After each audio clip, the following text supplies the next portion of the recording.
Your Eye on Annapolis daily news brief keeps you informed about what's happening in Annapolis, Anne Arundel County, and Maryland. Local news, local sports, local events, local opinion, and, of course, local weather. Your Eye on Annapolis daily news brief starts now. Good morning. It's Thursday, November 2nd, 2023. This is John Frenaye, and this is your Eye on Annapolis daily news brief presented by Annapolis Subaru and the SPCA of Anne Arundel County. Trigger warning. Unfortunately, today is 99% bad news. So if you do need a pick-me-up, listen to something else this morning and be sure to come back tomorrow. Anyhow, let's get into it, shall we? From the Annapolis Police Department, there was a shooting at Copeland and Bywater Road on Halloween night, and an officer actually witnessed the suspect's shooting, and somehow the police were unable to stop the suspect from fleeing onto Forest Drive. No one was injured. And this one is kind of puzzling. Also on Halloween evening, a woman reported her juvenile daughter missing to the police at the Annapolis Police Station. She said that she had run away in the past. The police did check possible locations and didn't find her. But the puzzling part of this whole thing is, why did the police wait until 8:20 p.m. yesterday to say anything about a missing juvenile? And why does this juvenile only merit a mention in a police report and not a photo or a separate Facebook post that could be shared by the larger community?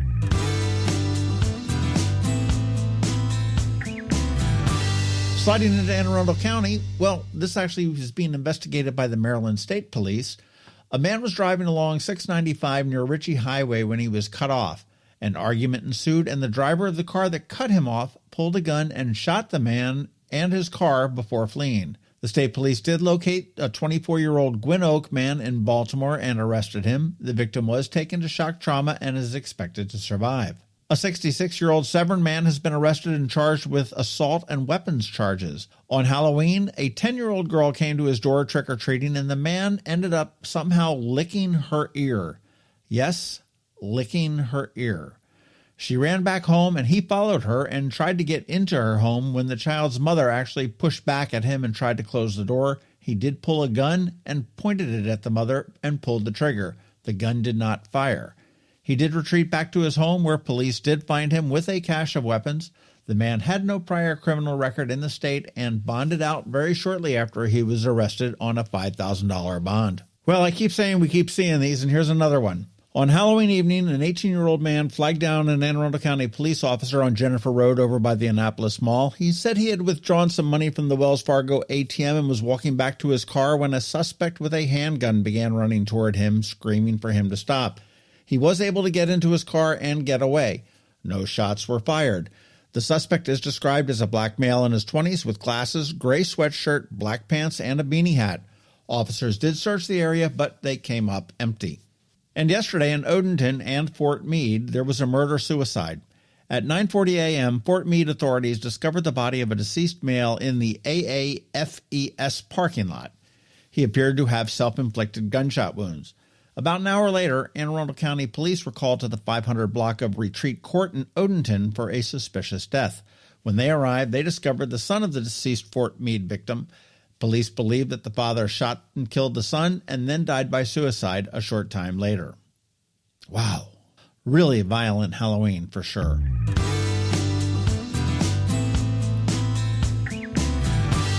The Baltimore Business Journal crunched some numbers, and I really do love these. They looked at the 25 wealthiest zip codes in the region and looked at the median price of homes and the salary required to afford said home. Now, this is reflective of Baltimore City, Baltimore County, Anne Arundel County, and Howard County. And of the 25 wealthiest zip codes, 10 of them are here in Anne Arundel County. So, here we go. Number 25, Riva. The median home price is $607,388, and you need to make $157,257 to afford it. I'm not going to read them all, but working their way down the list, number 23 is Galesville, number 22 is Crownsville, number 21 is West River, number 19 is Tracy's Landing, number 17 is Severn Park, number 14 is Harwood, number 10 is Davidsonville, and number 2 is Sherwood Forest here in Annapolis, where the average home is $1.3 million and you need $325,707 to afford it. And the number 1 is Gibson Island, where the median home is a staggering $2,810,980, and you need to earn $702,045 to afford it. Is it any wonder that we have an affordable housing issue here in Anne Arundel County? The median wage in the county, according to the Census Bureau, is $79,294. Let that sink in for a bit.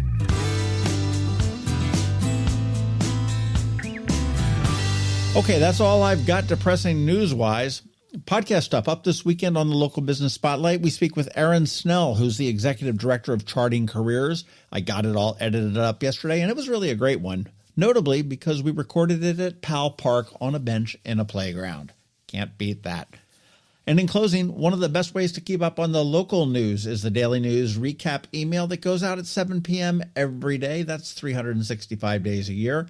It is free and paywall free, and here is a link to sign up. Do me a favor, please let your friends, family, and colleagues all know about it as well.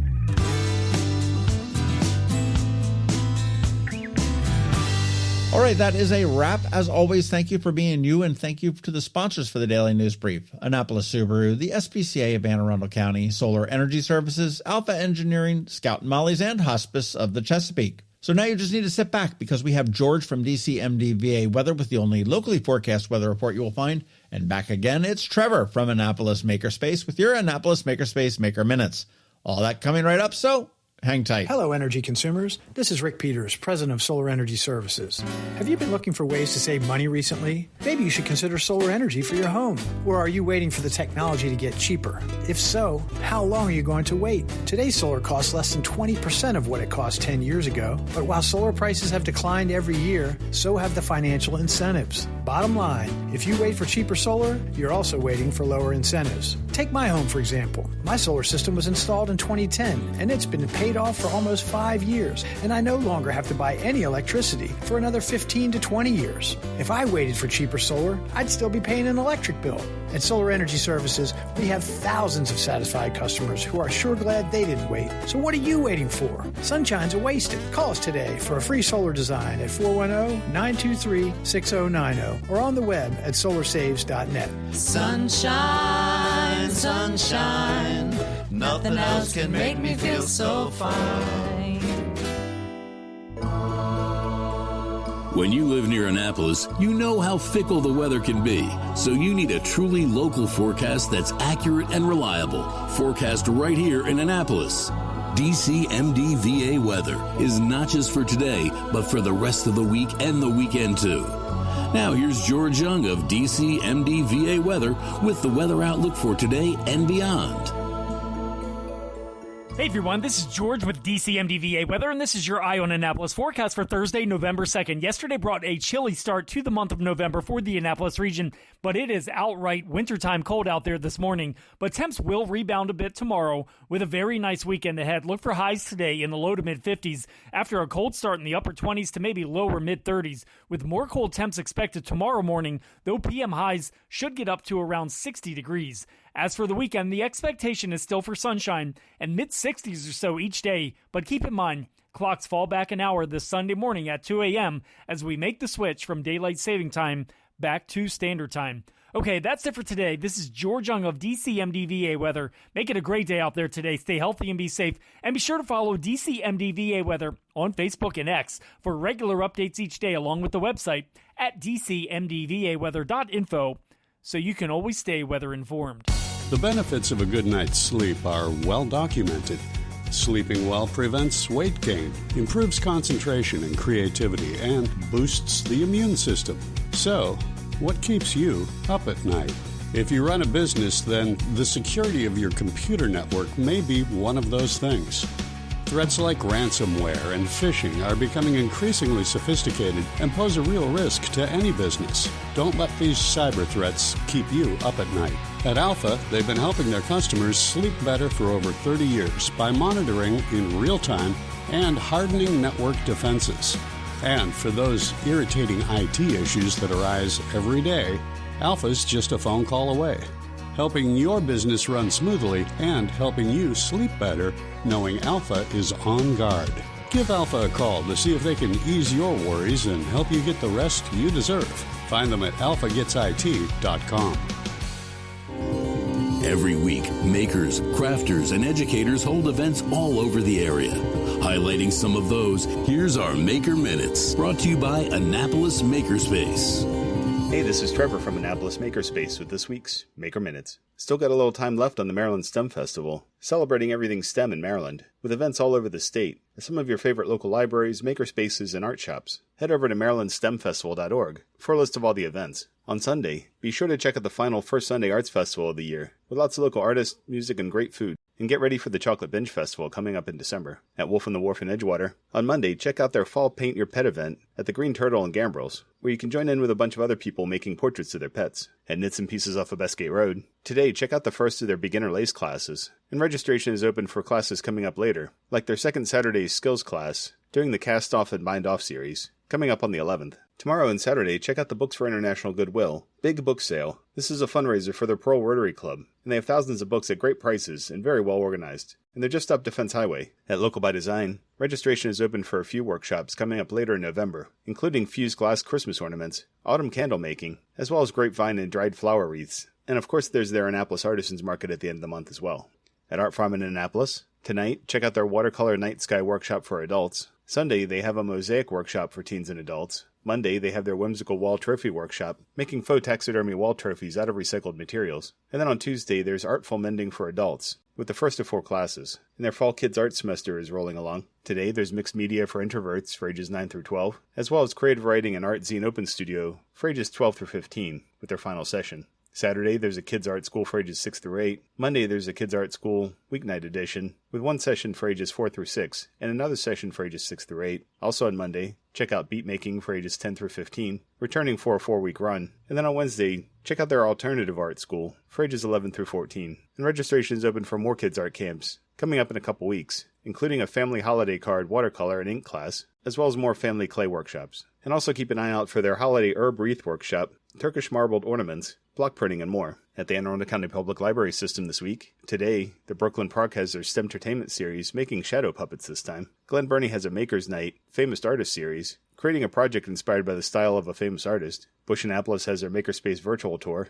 as well as a Sewing Basics class, and Mountain Road has their STEM night. Tomorrow, the Discoveries Library at the Mall has a pre-K art party, as well as a fall cosplay ball, and Deal has preschool art, celebrating Native American Heritage Month. On Saturday, Deal has a drop-in family Lego play and build challenge. Discoveries has Tech Takedown at the Mall, taking apart various bits of electronics, computers, and more at this Breakerspace event. And Bush Annapolis has an all-comers sewing bee. On Monday, Edgewater has Process Art for Babies. Deal has their Nature Explorers Club. Odenton has Learn to Crochet. Brooklyn Park has Visible Mending, different techniques to repair clothing with whimsy and flair. And there's an online session of The Mindful Art of Zentangle. On Tuesday, Eastport Annapolis Neck has Homeschool STEM with STEM Conversations. Odenton has a hackathon, advanced through computer game levels to hone your hacking skills. Deal has an art night making dream catchers. And Discoveries has an adult art club making dialamps for the Diwali Festival. And then on Wednesday, the Glen Burnie Library has their STEAM Club. Bush Annapolis has a Nature Explorers Club. Eastport Annapolis Neck has a Star Party. And then online, there's a virtual cookbook club working with a mystery ingredient. And over at Annapolis Makerspace, check us out on Wednesdays for our woodworking nights. If you have any questions about the Annapolis Makerspace, the Maker Minutes, or any of these events, feel free to contact me at trevor@makeannapolis.org. And you can find links to all of these events at the Annapolis Makerspace website, also at makeannapolis.org. And whether you're making art, software, sawdust, or just a mess, chances are you're already a maker. This has been Trevor from Annapolis Makerspace with this week's Maker Minutes. Hi, I'm Betsy Abraham. My mom and I own and operate Scout Molly's, this amazing little boutique at the Annapolis Town Center, and we're here to help. Whether you are shopping for the beautiful ladies on your holiday list or for yourself, we have something stunning for every occasion, from casual to black tie. From the Parade of Lights to New Year's Eve, we have the perfect outfit for every event this year. Scout Molly's, Annapolis Town Center. Thank you for shopping local. Advanced illness decisions aren't always easy. Hospice of the Chesapeake, your hometown hospice, wants you to know you do have a choice over who provides care, what type of care, and when and where your loved one receives that care. Learn more at hospicechesapeake.org. You've been listening to the Eye on Annapolis Daily News Brief. Tell your friends and colleagues, this is the podcast where you can keep up on the latest with what's going on in Annapolis and Anne Arundel County. And don't forget about our website, eyeonannapolis.net, where you can find even more information. And make sure you follow us on Facebook at All Annapolis and on Twitter at Eye on Annapolis. This Daily News Brief podcast comes to you every Monday through Friday at 6 a.m.